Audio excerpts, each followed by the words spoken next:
Welcome to County Portal, your simple source for local government services and public records. Let's get started. Can the President of the United States simply override a Supreme Court decision? The short answer is no, but the real story is much more interesting and complicated than a simple yes or no. Our entire system of government is built on an idea called the separation of powers.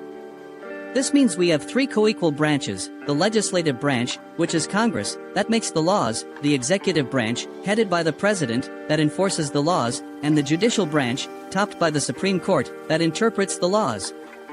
No single branch is supposed to have absolute power over the others.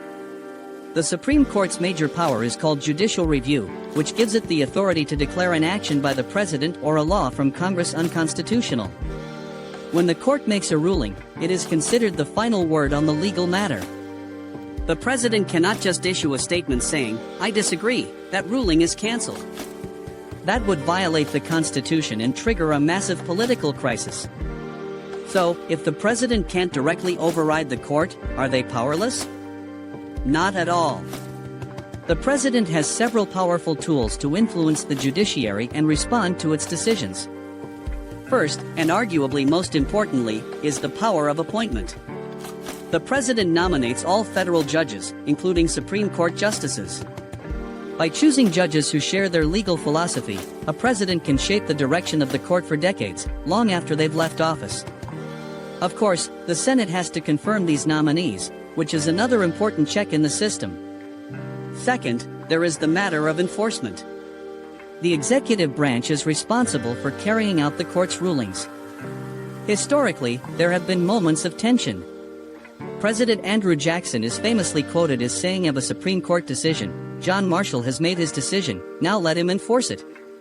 While a modern president openly defying a direct court order would be a constitutional earthquake, the way a decision is enforced can be influenced by an administration's priorities and actions.